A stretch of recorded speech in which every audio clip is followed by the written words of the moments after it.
안녕하십니까. 직업정보를 담당하는 고병갑입니다. 이번 시간에는 2018년도 마지막에 시행되었던 네 번째 시험에서 직업정보의 기출문제를 분석함으로써 차기 시험을 예상해 보도록 하겠습니다. 첫 번째 문제를 보시면 41번부터 60번까지니까 41번 봅니다. 일자리 안정자금에 대한 옳은 설명을 모두 고른 것은, 일자리 안정자금이 등장한 그 배경에는 사실은 그 영세 자영업자들의 그 안타까운 마음을 헤아린다라는 이런 그 의도에서 나온 정책적 접근이라고 볼 수가 있습니다. 최저임금 제도를 시행함으로써 근로자들의 또 취업 시장에서 많은 고통을 받고 있는 영세 근로자들의 고통을 덜어준 것은 대단히 따뜻한 흐뭇한 일이었으나, 또 그 과정에서 한편으로는 따뜻하기만 한 건 아니고 영세 자영업자에게는 고통이 가중되는 이런 문제가 있었거든요. 그래서 최저임금 제도를 시행하면서 동시에 그로 인하여 고통을 받는 영세 자영업자의 소위 경영 부담을 완화시키고자 해서 만든 정부의 정책적 접근을 일자리 안정자금이라고 하고 있습니다. 옳은 설명을 모두 고른 것은, 최저임금 인상에 따른 소상공인 및 영세 중소기업의 경영 부담을 완화하고 노동자의 고용 불안을 해소하기 위한 지원 사업이다. 그래서 물론 자영업자의 운영 체계가 안정적이어야 소위 여기 나오는 노동자들의 고용 불안 문제도 발생하지 않게 되는 거거든요. 그래서 동시병행이지만 사실은 최저임금 문제로 인하여 고통받는 자영업자의 경영 문제를 해결해 주기 위한 접근이었다. 자, 첫 번째 기본적인 하나의 배경이 되겠습니다. 지원받기 위해서는 재직자와 퇴직자로 구분된 지원 요건을 충족해야 된다. 많은 분들이 이 일자리 안정자금을 가지고 이렇게 하는데, 지원을 받기 위해서는 반드시 그 일자리 안정자금을 신청하기 이전에 1개월 이상의 고용을 유지하고 있어야 됩니다. 때문에 이 반대 해석을 해본다면, 이미 퇴사한 노동자에 해당되는 지분은 지원이 되지 않습니다. 그래서 퇴사한 노동자에 대해서는 지원이 불가하다. 물론 모든 노동자는 아니죠. 일용 근로자라든지 또는 계절적으로 운영할 수 없는 계절 노동자들은 어쩔 수 없지만, 그런 예외적인 것도 있지만 원칙적으로 반드시 적어도 재직 중인 적어도 신청 이전 1개월의 그 재직이라는 조건은 갖추고 있어야 된다 해서 소위 재직자와 퇴사자로 구분한 지원 요건을 충족해야 한다. 고용보험 가입 대상자는 고용보험에 가입하여야 지원되고, 자, 빠져 있군요. 또 고용보험 가입 대상은 당연히 의무적으로 고용보험에 가입하여야 지원되고, 법률상 고용보험 대상이 아닌 경우에는 가입하지 않아도 지원한다. 그래서 우리가 꼭 가입을 해야만 지원하는 것은 아니지만, 그래도 가입 대상은 원칙적으로 가입을 했어야 지원이 가능하다는 것도 알고 있어야 됩니다. 또 그러면 지급 방식은 직접 지급 또는 사회보험 대납 방식 중에 선택할 수 있다. 자, 여기는 또 이게 1번과 같은 경우는 또 하나의 문제를 같이 배태하고 있는데, 지급 방식이라고 하는 것은 직접 지급으로, 그래서 월 보수액을 가지고 있는 월 보수액을 기준으로 해서 직접 지급도 하지만, 소위 10인 미만의 영세 사업장의 사업주와 근로자에 대해서는 두루누루 사회보험이라는 이런 형식을 가지고 사회보험의 방식으로 사회보험 방식의 대납 방식으로도 이렇게 지원이 됩니다. 그래서 원칙적으로는 직접 지원이 당연히 원칙이겠지만, 영세 사업장에 대해서만은 10인 미만의 영세 사업장에 대해서만은 사회보험의 대납, 저희 두루누루 사회보험이라고 합니다. 그래서 두루누루 여기 사회보험 대납 방식은 두루누리 사회보험이라고 그러지요.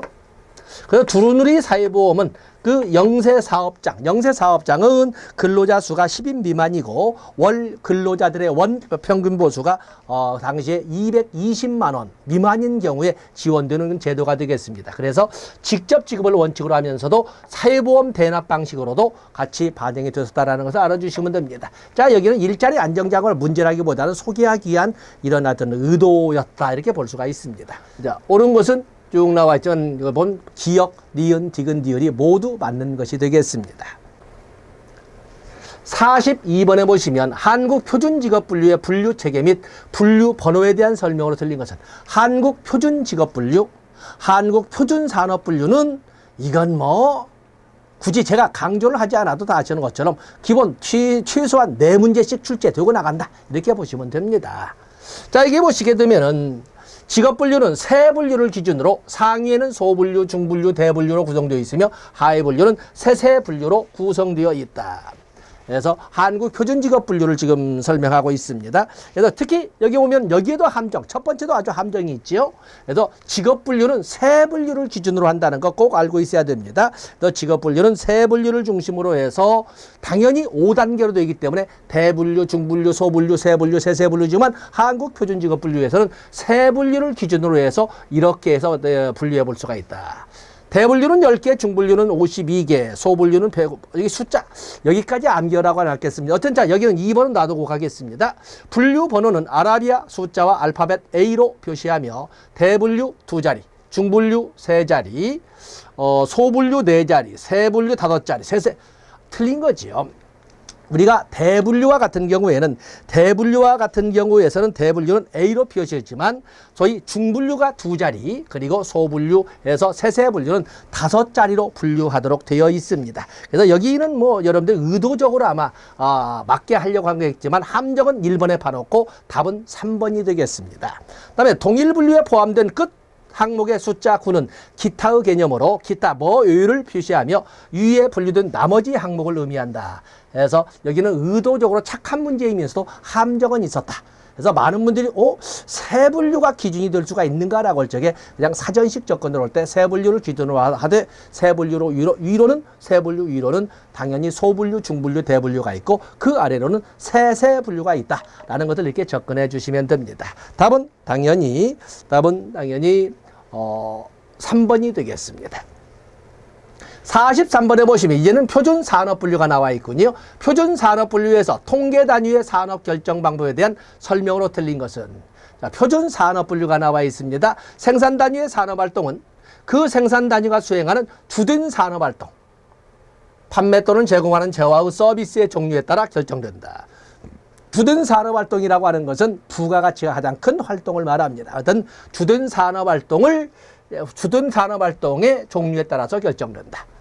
계절에 따라 정기적으로 산업을 달리하는 사업체의 경우에는 조사 시점에서 경영하는 사업의 활동. 자, 이건 언제나 중요한 겁니다. 계절에 따라서 정기적으로 산업을 달리하는 사업체. 이럴 경우에는 어떻게 산업을 분류할 것이냐 할 때 조사 시점이 아니라 조사 기간 중 사업의 활동이 아니라 여기는 경영하는 사업의 조사 시점이 아니라 조사 기간 중 사업하는 소위 수익. 그래서 우리가 이 설명을 한다면 수익보다는 그 시점에 있어서 수입, 다시 말하는 산출액이 가장 큰 활동으로 산업을 분류하게 되어 있다. 그래서 특히 계절에 관련된 산업 분류에 대한 문제는 아주 잘 나오는 문제라고 여러분들이 명시하고 있어야 됩니다. 그래서 조사, 계절마다 정기적으로 산업을 달리하는 사업체는 그 산업을 어떻게 분류하면 조사, 기간 중에 산출액이 가장 큰 활동으로 산업을 분류한다. 시점이 아니라 기간 중이라는 거, 어떤 주된 활동이 아니라 여기에서는 산출액으로 분류한다는 것을 알아주시면 됩니다. 휴업 중 또는 자산을 청산 중인 사업체의 산업은 영업 중 또는 청산을 시작하기 이전 산업활동에 의해 결정된다. 여긴 좋고, 네 번째 보시면 단일 사업체의 보조 단위는 그 사업체의 일개 부서로 포함하며 여러 사업체를 관리하는 중앙 보조 단위는 별도의 사업체를 처리한다. 특히 네 번째도 아주 잘 다뤄지는 이런 문제가 되겠어요. 그래서 원칙적으로 단일 사업체의 보조 단위는 일개 부서로 이렇게 분류를 합니다. 그러나 물론 대기업의 중앙 보조 단위는 중앙 보조란 말이 들어있지만 하나의 소위 사업체로 처리한다는 것도 꼭 알아주셔야 됩니다. 이번에는 계절을 가지고 출제를 했네요. 답은 2번이 되겠습니다. 44번으로 넘어가 보시면 직업 상담 시 제공하는 직업정보 기능과 역할에 대한 설명으로 틀린 것은 자, 직업정보에 대한 문제 나와 있습니다. 여러 가지 직업적 대환들을 명료하게 한다. 내담자의 흥미, 적성, 가치 등을 파악할 수 있다. 내담자의 흥미를 파악하고 적성을 파악하고 가치 등을 파악한다라는 것은 이것은 심리검사에 대한 내용이죠. 직업정보에 대한 내용이 아니겠습니다. 경험이 부족한 내담자에게 다양한 직업들을 간접적으로 접할 기회를 제공한다. 내담자가 자신의 선택이 현실에 비추어 부적당한 선택이었는지를 점검하고 재조정해 볼 수 있는 기초를 제공한다. 그래서 직업정보의 기능의 개념으로도 이게 설명을 했습니다. 보통 직업정보의 정보 그러면 정보적 기능도 있지만 여기 나오던 재조정의 기능도 있지 않습니까? 그런가 하면 어떤 직업을 선택하도록 하는 동기화 기능도 있고 다양한 기능이 있습니다. 자, 여기에서는 특히 다 그럴싸하지만 지금 문제는 바로 직업정보의 기능을 물어본 겁니다. 직업정보. 근데 직업정보의 정보는 보통 2차 실기에서도 곧잘 나옵니다만 브레이필드가 제시한 그런 직업정보의 기능을 곧잘 이렇게 출제를 합니다만 바로 그걸 가지고 출제했는데 여기는 바로 심리검사에 대한 이런 설명이 되겠다. 답은 2번이 되겠습니다. 그렇죠? 다음에 45번으로 넘어가 보시면 구직자의 근무지역 희망순위 정보를 수집했다면 어떤 측정의 수준에 해당되는가? 자, 여기 보면 측정이라는 문제가 나와 있죠. 측정은 검사 결과를 또는 조사 결과를 수치화 또는 수량화한 것을 측정이라고 합니다. 측정에는 목적을 어디다 두고 있느냐를 가지고 명목 측정과 서열 측정과 동간 측정, 비율 측정을 나누고 있습니다. 때문에 여기 보면 명목 측정 먼저 쓰고 그다음에 서열 측정, 또 동간 또는 같을 등자니까 동간 또는 등간 측정, 또 그런가 하면 비율 측정으로 이렇게 4가지로 분류를 합니다. 명목 측정이라고 하는 것은 명명 측정이라고도 하는데 여기는 주된 기능을 분류에 두고 있습니다. 그래서 주된 기능을 분류해 두면서 여기에서 사용하는 수치, 여기에서 만들어진 수치를 보통 우리는 명목척도라고 이렇게 부릅니다. 명목척도. 그에 비해서 서열 측정이라고 하는 것은 측정의 목적을 어디다 두느냐면 이 서열 측정은 바로 비교. 이것은 분류뿐만 아니라 비교를 위한 서열화에도 목적을 둡니다. 그래서 분류와 서열, 분류뿐만 아니라 서열, 비교에 목적을 두는 것이 서열 측정인데 거기서 사용하는 척도를 우리는 서열 척도라고 하고 있는 것입니다. 동간 또는 등간 측정이라는 것은 목적을 어디다 두냐면 앞에 있었던 명목 측정의 목적과 서열 측정의 목적인 것처럼 분류뿐만 아니라 서열뿐만 아니라 문제는 척도의 간격이 똑같았기 때문에 같은 간격 동간이라고 하는 거거든요. 또한 여기는 더하기 빼기라고 하는 가감의 기능을 수행하는 더하기 빼기 얼만큼 더 크냐 정확하게 얼만큼 더 작느냐 이걸 알아내는데 목적을 같이 하고 있다는데 여기를 우리가 동간척도라고 이 도구를 이렇게 분류하고 있습니다. 그에 비해서 비율 측정이라고 하는 목적이 명목척도의 분류의 목적, 그리고 서열 측정의 서열 비교의 목적, 그리고 동간척도의 더하기 빼기의 목적, 그리고 곱하기 나누기의 목적까지도 수행하는 측정을 바로 비율 측정이라는 이때 사용하는 척도를 우리는 비율 척도라고 이렇게 부르고 있는 것입니다. 자, 이 좀 지워졌습니다만 문제를 볼까요? 자, 여기 보시면 구직자의 근무지역 희망순위 정보를 수집했다면 어떤 측정의 수준인가? 여기 나오는 희망순위 정보입니다. 희망순위 정보를 수집했다. 순위라고 하기 때문에 여기는 그야말로 앞, 뒤에 문제를 찾아보기 위해서 하는 거기 때문에 여기는 서열 측정이었고 여기에서 나오는 수치를 우리는 서열 척도라고 이렇게 설명하고 있는 것입니다. 그래서 여기는 명목 측정, 답은 당연히 서열 측정 2번이 되겠습니다. 다음에 46번으로 넘어가 보시면 직업 정보 수집을 위해 설문자를 활용한 대인 면접 조사를 실시하고자 한다. 면접조사가 나와 있군요. 면접조사가 나와 있습니다. 이에 대한 설명을 옳은 것은 면접이라고 하는 것은 면접자와 내담자가 또는 상담자와 내담자가 면대면 관계 속에서 주로 언어를 매개로 하여 내담자에 관한 정보를 수집하거나 내담자의 문제 해결에 관한 접근을 해나가는 것을 면접법이라고 하는 것입니다. 물론 면접에는 집단 면접도 있기 때문에 대인 면접이라는 말을 쓰고 있습니다만 이건 1:1 원칙적 원론적인 면접을 말하고 있습니다. 옳은 것은 2차 자료를 이용하는 조사 방법이다. 우리가 자료를 수집하는 데 있어서는 1차 자료와 2차 자료가 있는데 1차 자료라고 하는 것은 조사자가 직접 개입해서 또는 조사자가 직접 노력해서 얻는 자료를 1차 자료라고 합니다. 일반적으로 우리가 자료 수집에서 사용하는 것은 1차 자료입니다.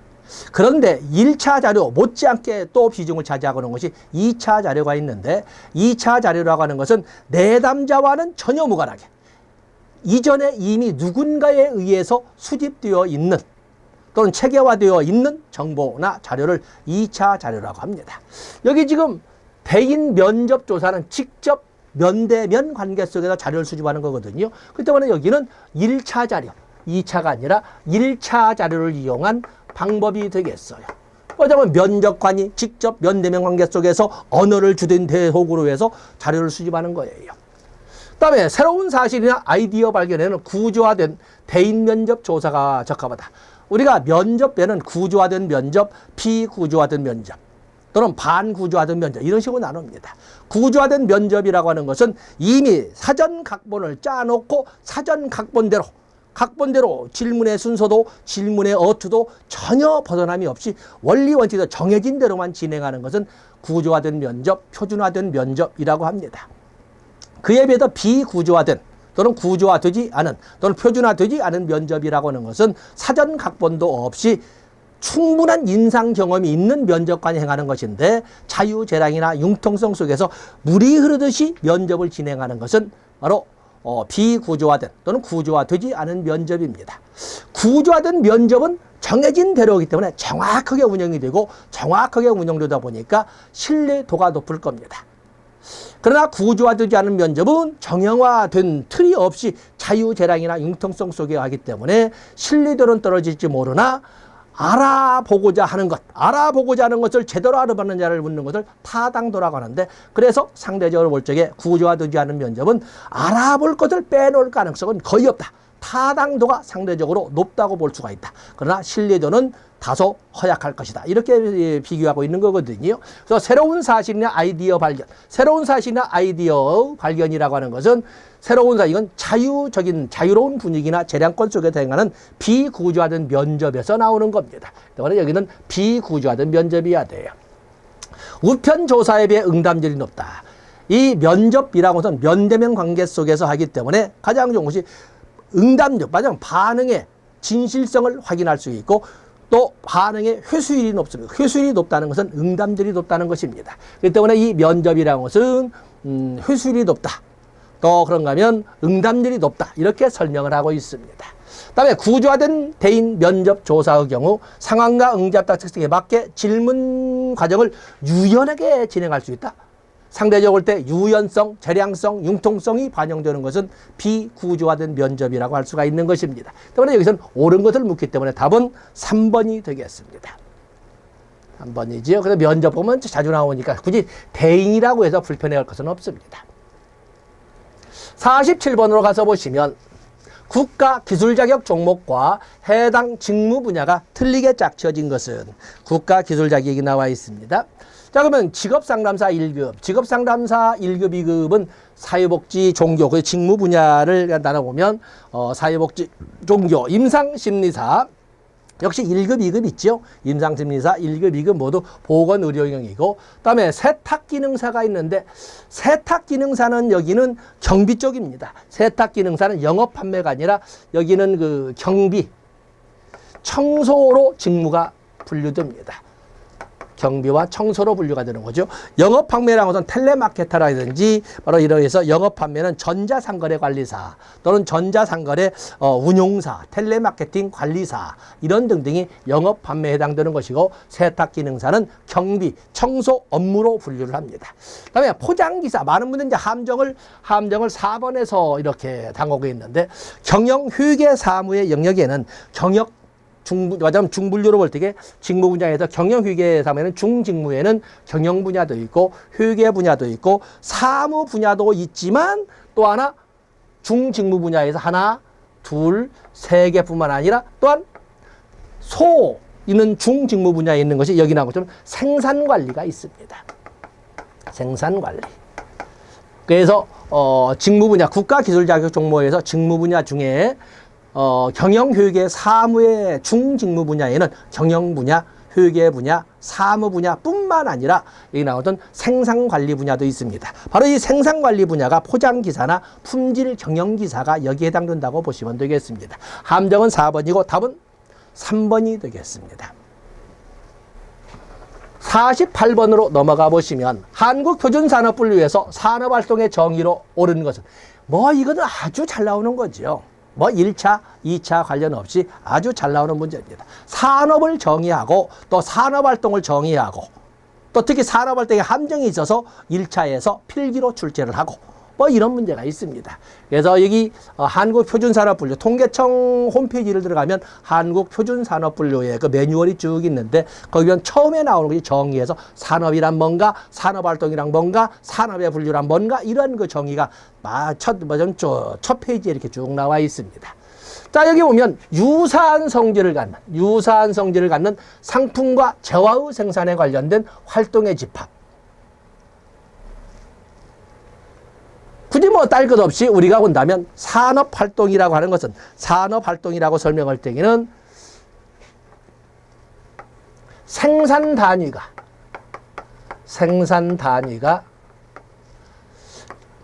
자원을 투입하여 재화를 생산하거나 서비스를 제공하는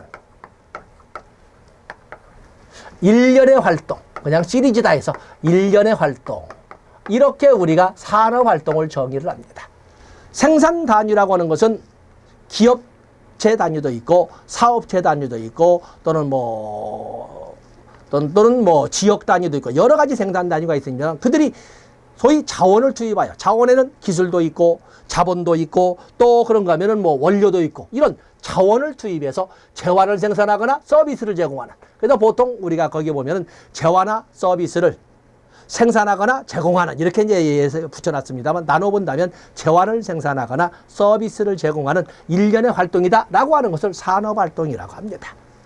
첫 번째 있는 것처럼 유사한 성질을 갖는 상품과 재화의 생산에 관련된 활동의 집합이라고 할 때는 이것은 보통 산업이라고 이렇게 우리가 부르고 있는 것입니다. 그래서 산업활동에 주로 종사하는 이런 쪽에 관련된 것은 이것은 산업에 유사하다라고 여러분들이 이렇게 보시면 됩니다. 답은 당연히 굳이 더 주의 볼 것 없이 답은 당연히 두 번째가 되겠습니다. 여기 다 나눠볼까요? 생산 단위가 자원을 투입하여 재화 또는 서비스를 제공하는, 재화를 생산하거나 서비스를 제공하는 이렇게 이제 우리가 문장을 나눴습니다. 그래서 일련의 활동 과정이다. 이렇게 정의하는 것이 산업활동인데 여기서만 기억하지 마시고 나중에 2차에서도 여러분들은 충분히 활용해야 되는 이런 문장이라고 보시면 되겠습니다. 답은 2번입니다.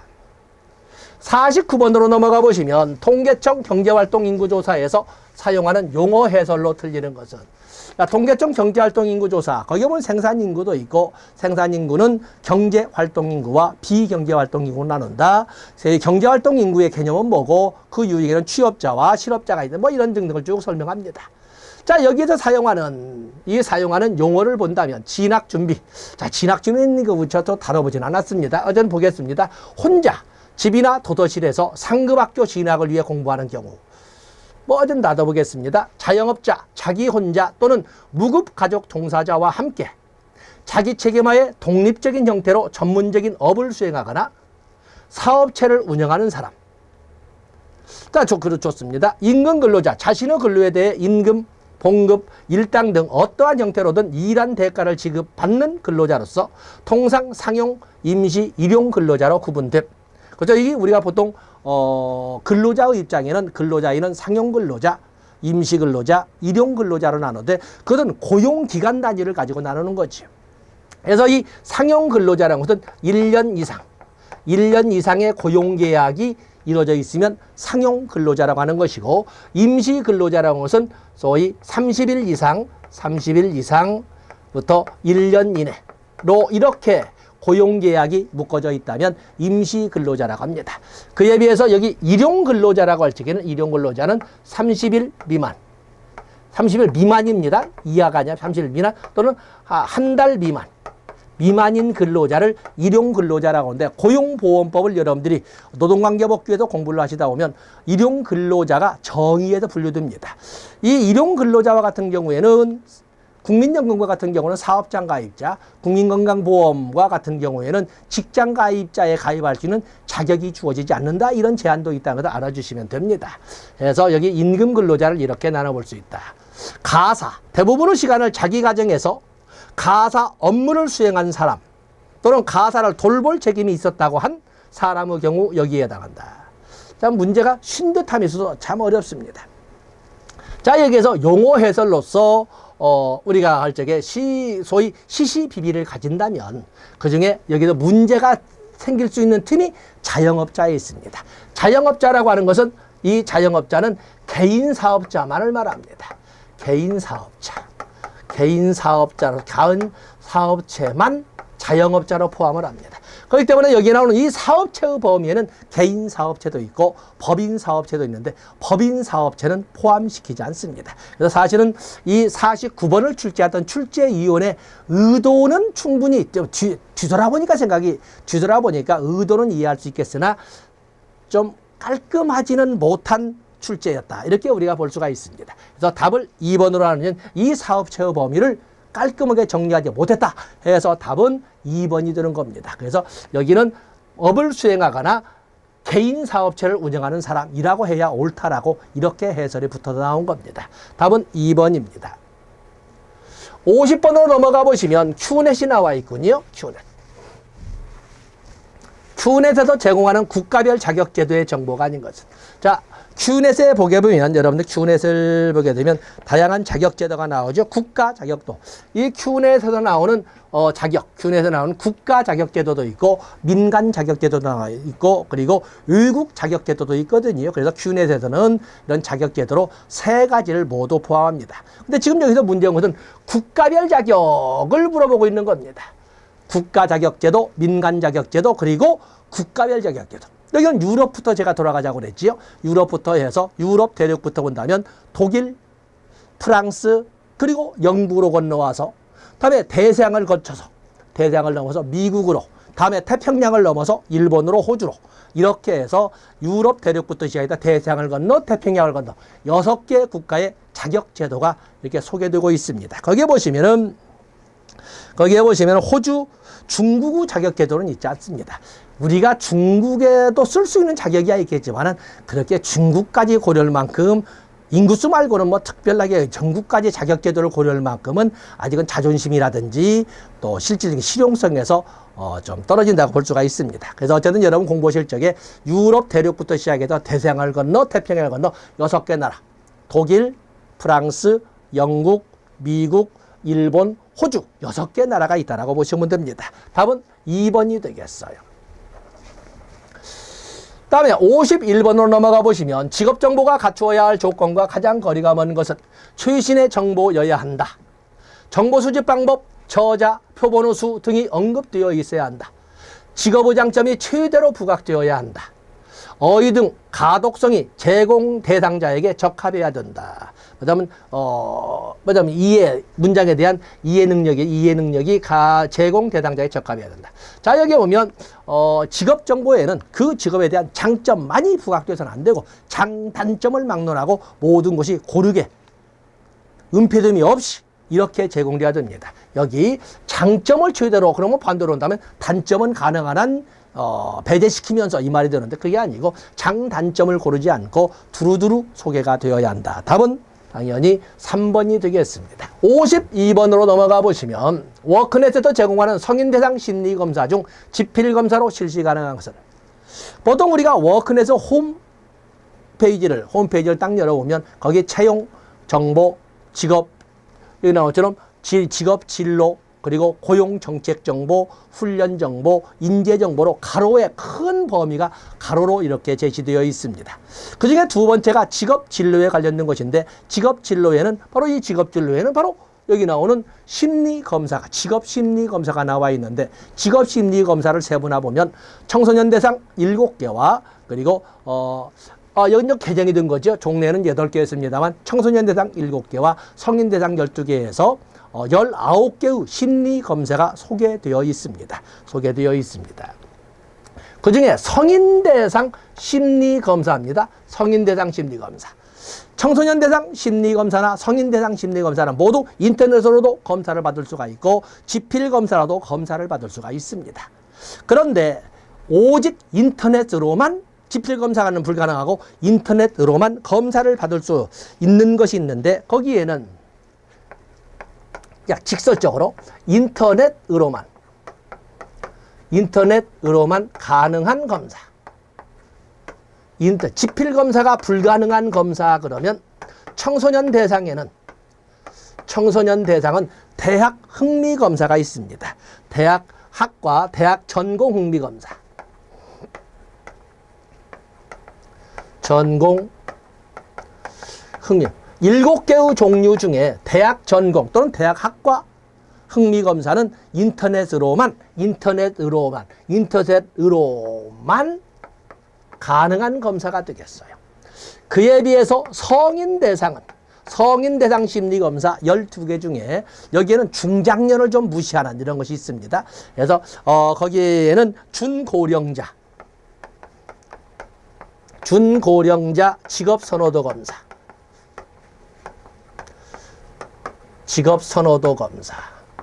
또 그러면 중장년이란 단어가 나옵니다. 준고령자는 고령자 고용촉진법에 정의가 나와 있습니다만 고령자 고용촉진법에 보면 고령자란 55세 이상을 고령자라고 칭하고 노인과는 다른 개념입니다. 노인은 우리 노동관계법규에서 노인의 연령을 규정한 법령은 없습니다. 몇 살 이상을 노인이라고 이런 거 없거든요. 그런데 노인과 유사한 접근법에서 고령자란 용어를 정의하는 것은 고령자 고용촉진법이 있습니다. 거기에 보시면 55세 이상을 고령자, 그리고 50세 이상 55세 미만을 준고령자라고 이렇게 분류를 합니다. 그 때문에 이미 50세 이상은 준고령자 직업선호도 검사. 그러면 중장년이라는 단어에서 직업역량으로 중장년 직업역량검사. 그래서 소위 좀 다소 중장년을 무시하는 듯한 이런 것이 이렇게 나와 있습니다. 또 하나 당연히 우리의 삶과는 좀 차이가 있을 수밖에 없다는 이주민을 대상으로 하는 검사가 있습니다. 이주민, 우리가 결혼 이주 여성이라든지 이주 노동자라든지 있지 않겠습니까? 그렇기 때문에 이주민 취업 준비도 검사. 설사 뒤에가 생각이 나지 않는다 하더라도 이렇게 준고령자, 중장년, 이주민 나오면 여기는 인터넷으로만 검사가 가능한, 지필로서는 검사를 하지 않는 검사다 이렇게 보시면 되겠습니다. 그래서 19개의 검사 중에 이렇게 4가지는 인터넷으로만 검사가 시행되는 것이다 라고 이렇게 봐주시면 됩니다. 저기 준고령자, 이주민, 영업직무, 중장년, 여기 뭐 성인 대상 중에 그 중에 인터넷으로만 검사가 가능한 것 3가지. 그래서 준고령자, 중장년, 이주민. 그래서 준고령자, 이주민. 답은 3번이 되겠습니다. 자, 여기는 아직은 우리가 2차에 다루지는 않았지만 인터넷으로만 검사가 가능한 것을 쓰시오라고 할 수 있는 영역이 충분히 될 수 있다는 거 여러분들이 염두에 두시면 좋겠습니다. 답은 3번입니다. 53번에 가서 보시면 NCS 국가직무능력표준 기반 블라인드 인도 채용 도입에 따른 기대 효과와 가장 거리가 먼 것은, 블라인드 채용은 불합리한 차별이 발생하지 않도록 불합리한 차별을 야기할 수 있는 이런 그 채용 조건은 최대한 제거하고 시행하는 채용 검사를 바로 블라인드 채용이라고 합니다. 이 블라인드 채용에서 옛날에 지금 한 3억 정도 되겠죠. 3억 정도 넘을지도 모릅니다. 저 2대 음대 피아노과 대학 입시에서 3천만 원 부정 사건이 있었거든요. 지금부터 약 10년 가까운 세월이, 그 당시 3천이면 지금 뭐 어마어마하게, 지금 요즘 부동산 가격으로는 함창이 크지 않습니까?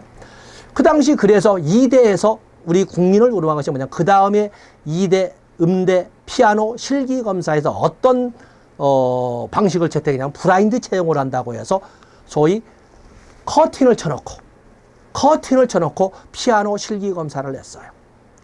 피아노 실기 검사가 연주자의 얼굴 보고 몸매 보고 복장 보고 이렇게 검사합니까? 예체능이라고 하는 것은, 음악이라고 하는 것은 어떤 연주 기법이나 어떠한 이런 걸 가지고 소리만 듣고도 전문가들은 아, 이거 누구한테 배웠구나 이걸 아는 거고, 그림을 그리는 사람들은 그냥 붓터치, 조그만 붓터치를 가지고도 누구에게 배웠다는 것을 찾아내는 건데, 커팅을 쳐놨다 해서 이게 누구 새끼라는 것을 모른다? 그야말로 대한민국 국민을 무능했던 것이 있었어요. 불합리한 차별을 제거하기 위해서 불합리한 차별을 야기하는 요소를 최대한 배제시킨 채용을 브라인드 채용이라고 합니다. 지원자에 대한 개별평가 미실시로 지원자의 취업준비 후 비용을 감소시킨다. 개별평가를 하는 것은 아니고, 개별평가도 당연히 채용이 있다면 개별평가합니다. 그러나 불합리한 차별 조건은 다 제거하고 이렇게 하는 거죠. 개별평가를 미실시하는 건 실시합니다. 당연히 브라인드도 방식이 브라인드라는 것이지 개별평가를 안 한다는 것은 아닙니다. 기업의 불공정 채용 관행에 대한 사회적 불신에서 직무중심 인재선발을 통한 공정한 채용제도, 직무 재교육, 조기 퇴사 등의 감소를 통한 기업의 채용 비용 절감, 다 그럴싸한데 이렇게 살짝 함정을 받지요. 당연히 브라인드 방식으로 할 뿐이지 개별 대상으로 해서 다 조사를 하게 됩니다. 그렇기 때문에 보면은 아버지의 직업을 쓰지 마시오. 우리가 대학 입시나 로스쿨 선발할 적에, 아니면 조국의 딸내미 뭐 어디 의대 의전원을 갈 때 다 그런 것이 그런 문제였었거든요. 사실은 어찌 보면은 아빠의 입장이나 엄마의 입장에서 본다면 자기의 딸내미를 어디를 보내기 위해서 아빠의 직업 또 엄마의 직업을 다 쓸 수도 있는데, 그것이 선입견을 주기 때문에 그러한 복받은 꽃길에서 걸어오지 않았던 애들의 입장에서는 엄청난 불리한 그런 불이익을 주기 때문에 그런 것을 아예 쓰지 말라고 하는 거거든요. 그런데 의도적으로 아버지는 뭐 검찰에 있어 뭐 이런 식으로 쓰는 것을 미리 사전에 다 제거하자는 거예요. 어제는 브라인드 채용에 대해서 미실시가 아니다. 개별평가로 하되 불합리한 차별을 가져올 수 있는 요소들은 제거한 채용이다. 이렇게 보시면 됩니다. 답은 1번이 되겠어요. 54번으로 넘어가 보시면 직업분류 활용 분야를 모두 고른 것은 각종 사회, 경제 통계조사의 직업 단위의 기준이 된다. 취업 활성을 위한 구인 구직 안내의 기준이 된다. 직종별 급여 및 수당 지급의 결정 기준이 된다. 직종별 특정 질병의 이완율, 사망률, 생명표 작성의 기준이 된다. 산재보험료율, 생명보험료율 또는 산재보상액, 보험사고 보상액 등의 결정 기준이 된다. 자, 이건 뭐 우리가 교재를 할 때 일별하는 방식으로 넘어갔습니다만, 직업분류를 하는데 직업분류를 어느 곳에서 사용을 하는가, 어떤 곳에서 활용하는가를 가지고 쭉 해서 교재에 정리를 했던 내용들을 지금 이렇게 출제한 것 같습니다. 여기는 뭐 굳이 여기에 대해서 뭐 배경이라든지 아니면 상세 확대라든지 이런 거 빼버리고 그냥 어떤 직업 분류는 이런 영역에서 활용이 된다. 이렇게 해서 여러분들이 인식해 놓으시면 되겠습니다. 여기는 모든 영역에서 다 활용이 됩니다. 답은 4번이 되겠습니다. 55번으로 가서 보시면 한국표준산업분리의 분류구조 및 부호체계에 관한 설명으로 들린 것은, 자, 여기 분류구조 부호체계가 쭉 나와 있는데, 부호 처리를 할 경우에는 아라비아 숫자만을 하는, 언제나 아라비아 숫자만, 부호 처리를 할 경우에는 아라비아 숫자만 사용합니다. 아라비아. 분류구조는 대분류, 중분류, 소분류, 세분류, 세세분류 5단계로 구성한다. 그래서 대분류는 대문자 A로부터 이렇게 시작을 하고, 중분류는 2자리, 소분류는 3자리, 세분류는 4자리, 세세분류 5개 자리로 이렇게 분류를 한다. 중분류 번호는 01부터 중분류는 2자리로 이렇게 설명하지 않습니다. 2자리인데 01부터 99까지로 이렇게 구성되어 있습니다. 스쳐 지나가는, 물론 우리 과목이 100문제를 풀면서 중간이기 때문에 체력전에 의해서 착시가 오지는 않겠지만은 어떤 중분류는 01에서 99까지로 이렇게 분류되어 있습니다.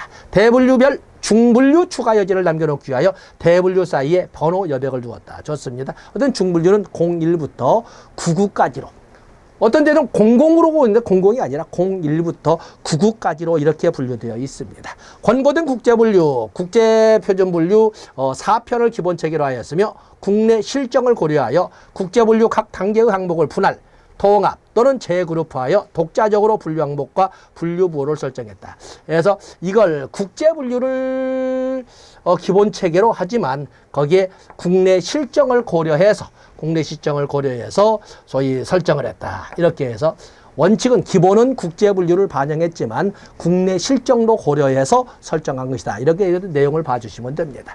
지나가는 함정으로 문제를 냈군요. 답은 3번이 되겠습니다. 56번에 보시면 한국 표준 직업 분류에서 한 사람이 전혀 상관이 없는 두 가지 이상의 직업에 종사할 경우 그 사람의 직업을 결정하는 일반 원칙에 해당되지 않는 것은. 자, 직업 분류의 원칙을 여러분들이 보시면 직업 분류의 원칙을 보시면 첫 번째가 일반 원칙. 첫 번째가 일반 원칙이 있는데 일반 원칙은 두 가지가 있지 않습니까? 우리나라에 존재하는 직업은 어떠한 직업이라도 반드시 분류에 포함되어야 된다. 포괄성의 원칙. 우리나라에 존재하는 직업이라고 하는 것은 어떠한 경우에도 두 가지 직업에 포함되는 양다리를 걸치는 일이 있어서는 안 된다. 배타성의 원칙. 그래서 일반 원칙으로서는 포괄성의 원칙과 배타성의 원칙으로 이렇게 두 가지가 있습니다. 다음에 지금 현재 문제 나온 것처럼 전혀 관련이 없는 직업을 두 개 이상을 가지고 있는 경우에 그 사람은 어떻게 직업을 분류할 것인가 하는 문제가 등장하지 않겠습니까? 그게 바로 다수직업 종사자의 직업 분류가 되겠습니다. 다수직업 종사자의 직업 분류로 이렇게 볼 적에는 첫 번째가 이 다수직업 종사자. 다수직업 종사자에 대해서는 보통 세 가지로 어디에서 가장 많은 시간을 쓰느냐. 취업 시간을 우선으로 해서 직업을 분류를 합니다. 근데 취업 시간으로 볼 적에 어디에서 더 많이 하는지를 잘 구별이 안 되면 그때는 있는 것처럼 소득이 어디에서. 그래서 수입 우선 또는 소득 우선이지요. 어디에서 더 많이 버느냐를 가지고 직업을 분류합니다. 그런데 취업 시간도 분류가 안 되고 소득도 분류가 안 된다. 그렇다면 그때는 최근 근무 직업은 무엇이냐? 최근에 종사했던 직업은 지금 어디 사무실에서 왔느냐를 가지고 직업을 분류한다. 그래서 이렇게 취업시간 우선의 원칙, 수입이나 소득 우선의 원칙, 그리고 최근 직업 우선의 원칙을 적용을 합니다. 그런가 하면 우리가 곧잘 출제가 된다고 볼 수 있는 것이 연관성이 있는 직업이 두 개 이상으로 이루어졌을 때 연관성. 그럴 때는 어떻게? 그걸 보통 우리가 포괄적 업무 종사자. 포괄적 업무 종사자는 어떻게 직업을 분류할 것이냐는 문제. 여기는 우선순위로도 출제를 하고 있지만 사실은 우선순위로라기보다는 예로 설명을 합니다. 2차에서는 보통 사례를 드시오 이렇게 출제가 되는데 여기 보면 포괄적 업무. 대표적으로 보면은 대학 의대 교수이면서 대학병원 의사인 경우 그 사람은 의사인가 교수인가 있지 않습니까? 이럴 때는 주된 직무 우선의 원칙. 그런가 하면은 소규모 요식업을 하면서 음식점을 하면서 그게 바로 주방도 담당 책임지면서 배달도 할 때 그 사람은 조리사인가 아니면 배달원인가 하는 문제 있지 않습니까? 바로 그럴 때는 최상급 직능 수준 원칙에 의해서 그 사람은 배달원보다는 조리사로 분류를 해야 된다는 것입니다. 그런가 하면은 빵도 만들면서 동시에 판매도 하는 소규모 요정모 식빵 판매처 있지 않습니까? 그런 경우에는 뭘로 그 사람은 제빵원인가 아니면 판매원인가 라고 할 적에는 생산 업무 우선의 원칙. 이렇게 원칙에 의해서 직업을 분류해야 된다라고 이렇게 우리가 정리하고 있는 것입니다.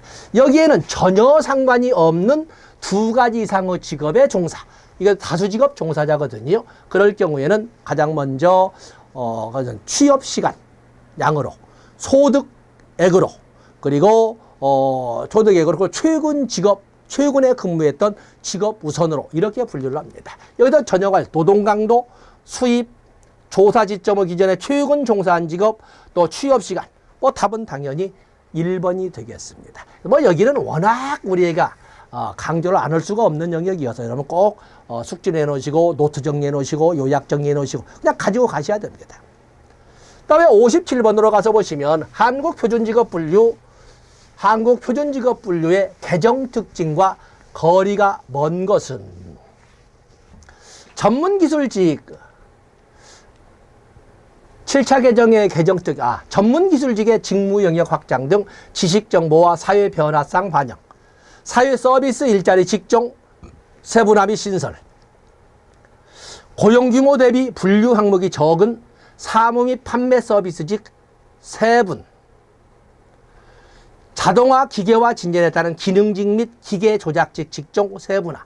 다 그렇습니다만 우리가 이제 다 정리한 것처럼 이 중에서 가장 거리가 먼 것은 자동화 기계화된 것은 하나의 시리즈로 이루기 때문에 여기를 통합하는.